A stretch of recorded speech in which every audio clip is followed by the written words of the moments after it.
Hi, my name is Dana Stevens. I'm the Executive Director at CASA.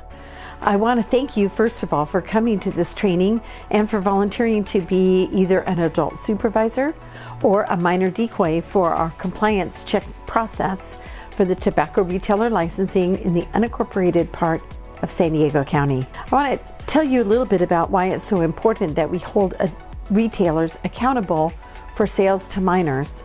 Turns out that 95% of all adult smokers started before they were old enough to legally purchase tobacco products. That's a really important number because 75% of adult smokers wish they could quit, and over 50% have attempted to quit in the last year. Even quitting smoking, no matter how long you've been a smoker, can help your body regenerate and regain health. But more importantly, we want to help keep young people from taking up a nicotine addiction. So thank you for being here. The training you're about to see will walk you through the process of being either an adult supervisor or a minor decoy. From the time you arrive in our office to the time you get out in the field to do the compliance monitoring, and when you get back into the office and we go through the evidence check-in process. Every step is very important to ensure that the process is appropriately done so that it can hold up and those retailers can learn that they have failed in their duty to keep tobacco out of the hands of kids and learn what they need to do better next time and prevent sales to minors.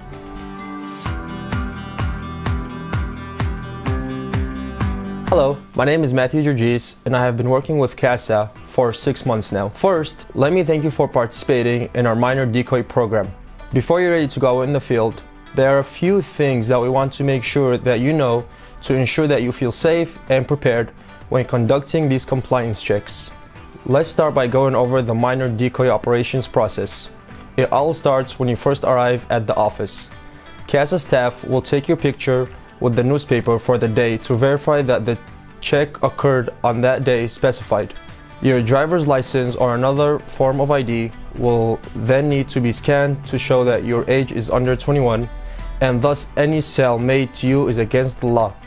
Once these steps are finished, your adult supervisor will gather all the supplies you need and your route for the day, and you'll be ready to head out in the field. Each route contains about 10 to 20 stores that you'll be visiting, and your adult supervisor will oversee driving you to each location. When you arrive at the store, take the cash from the envelope in the folder for the store. Know what product you intend to attempt to purchase before you enter. Not all stores sell the same products. Your adult supervisor will enter the store before you and you will follow. You'll walk up to the counter and ask for a tobacco product. If the clerk asks for your ID, give it to them. If they refuse the sale, don't try to argue or persuade the clerk to make the sale if it's denied. Simply take your ID and leave the store.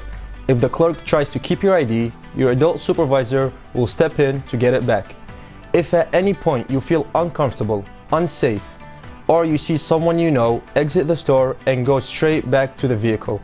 Once you return to the vehicle, you will need to complete the TRL compliance checklist form. The purpose of this form is to give a full account of what happened in the store when you attempted to purchase the tobacco products. Before beginning to fill out any part of the form, check the top to make sure the store name and the address are correct. The first part of the form is the survey, date, time, first name, adult supervisor, and decoy number, which is assigned by project staff. Make sure you circle the correct time of the day on the time question, AM or PM.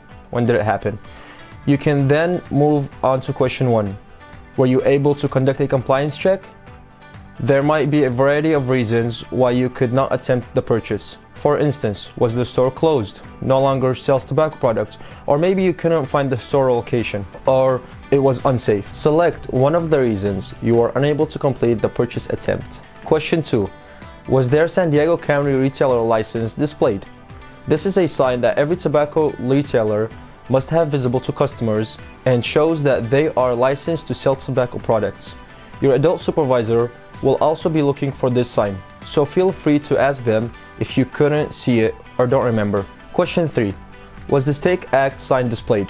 The STAKE Act, which stands for Stop Tobacco Access to Kids Enforcement, was passed in 2003 in California that establishes various requirements for retailers relating to tobacco sales to minors. Your adult supervisor will also be looking for this sign, so feel free to ask them if you couldn't see it or don't remember.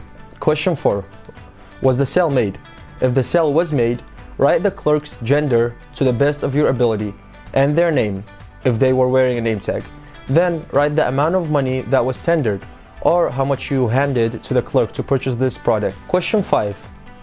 What was the specific type/brand of tobacco product requested? Write the brand name of the product as well as any flavor. Question 6. Were you offered a receipt? Mark yes or no. Question 7. When you tried to buy a tobacco product, did the clerk ask if you were 21, ask you to show your ID, or swipe your ID through a reader? Mark all the questions that apply. Question 8.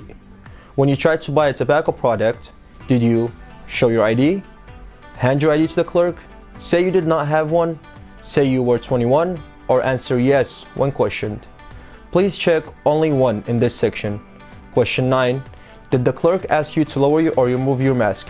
If you are not wearing a mask, just mark not applicable, NA. In the comment section, write any observations that you made about the sale.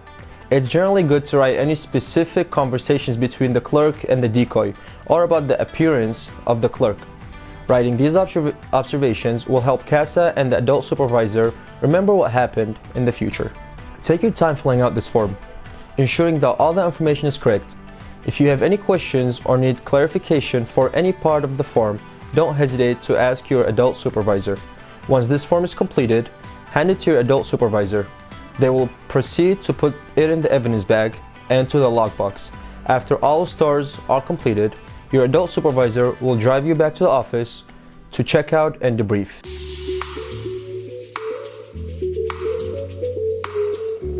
Hello, my name is Shane Duffy and I've been working for CASA for the past 6 years. Before you're ready to go out into the field, there are a few things we want to make sure that you know to ensure you feel safe and prepared when conducting these compliance checks. When you first arrive at the office, you'll be given a box that contains the route you're taking, folders with the correct forms, pens, clipboards, and cash. Take a moment to ensure that all the forms are correct and that you have enough of each of them. Also, look at the route that you'll be taking and the stores you'll be going to get a sense of where you'll be going. Each route should have about 10 to 20 stores. Once you have the right materials and the underage decoy is done getting their picture taken and ID scanned, you're ready to head out into the field. When you arrive at the store, think about where you're going to park the vehicle. If you're planning to go in at the same time, park in front of the store or wherever is most convenient. If you're not going in at the same time, park further from the store. Consider dropping off the decoy so that it doesn't seem as though you are together. Before leaving the vehicle, make sure that the decoy has enough money to purchase the product. Generally around $10 is a good amount. You'll enter the store before the decoy, and you'll stay in the store the entire time that they're in there. Some things that you'll be looking for in the store are the San Diego County Retailer License, the Stake Act, and the name and gender of the clerk. These are all questions that are on the decoy form, and you'll be responsible with helping them fill that out. When you get in line to make the purchase, get in line behind the decoy, close enough so that you can hear the purchase being made. If the store clerk tries to take the decoy's ID, step in and explain to them what you're doing, and that they are not lawfully able to take an underage patron's ID. You'll also be given a form that shows that we are legally conducting compliance checks, and that they must return the ID. If at any point you feel that you or the decoy are unsafe, return to the vehicle with the decoy.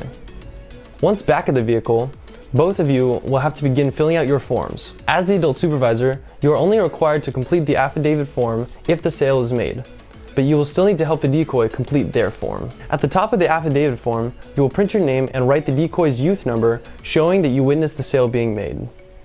After that, write the store's name and address on the lines given. This should be on the route list as well as printed on the decoy's form. Write the name of the tobacco product that was purchased, how much money was tendered, and the time of purchase. Did the clerk have a name tag? If so, what was their name? Were they male or female? When going through these questions, it's very important to make sure that your answers match the answers on the decoy form. In the comments section, write any observations that you made about the sale.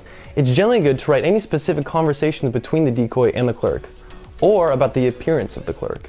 Writing these observations will help you remember what happened in the future. Print and sign your name and date the form at the bottom, ensuring that all information on the form is correct. After both of you have completed your forms, you'll now need to place them in the evidence bag, along with the product, any change, and a receipt if available. Place these items in the evidence bag, but don't seal it. You'll need to go through the evidence when you return to the office. Put the unsealed evidence bag into the lockbox and close it. You can then go to your next store. After all stores are completed, you will drive back to the office to check out and debrief. As the adult supervisor, it is your responsibility to ensure that you and the decoy are safe and comfortable. If at any point you feel that is in jeopardy, call CASA and return to the office immediately.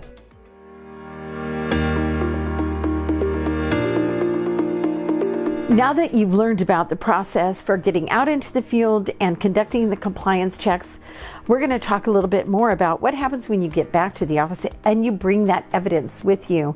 That's right, the products that you are able to purchase when you're out in the field are evidence.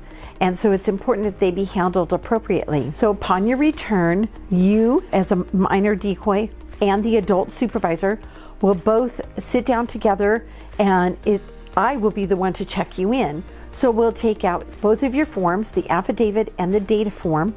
We'll walk through those and make sure that all the data we've collected is accurate, from the date to the decoy number to the address of the store and the name of the store, what time of day that you visited the store, and then everything about that purchase is recorded accurately.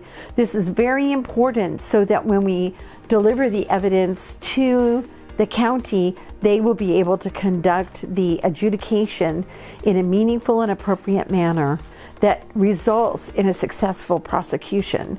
None of your evidence bags will be sealed until after we complete the evidence check-in process.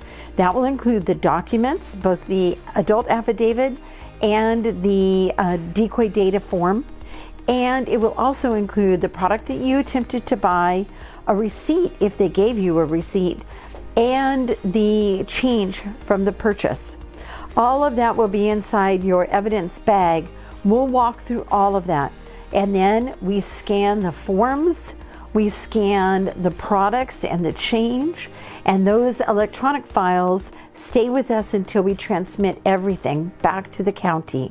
But also the hard copy forms will go back into the evidence bag along with the tobacco product and the change and a receipt if they gave it to you. All that goes back into the evidence bag, and now we close that bag, and that bag will remain closed until we're prepared to provide it once we appear, if need be, at a court.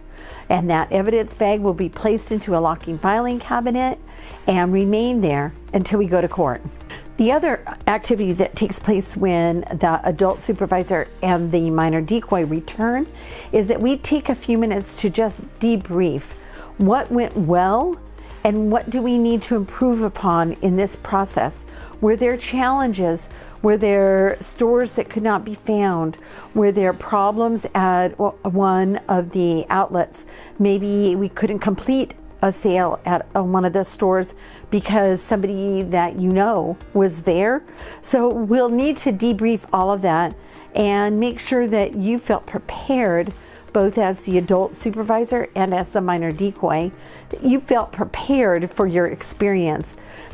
Otherwise, we need to know how to improve upon this training. We want you to feel confident, we want you to feel safe, and we want this to be a rewarding experience. We know that you volunteer for this project because you care about public health and public safety in the community, and preventing sales to minors is a big part of that. We want to thank you very much for coming to this training and volunteering for this project. What you're doing is so important in our community, and we couldn't do it without your support. So thank you for attending the training. Thank you for volunteering. We hope you have a wonderful experience and that you feel valued, that you feel confident and you feel safe. Thank you again.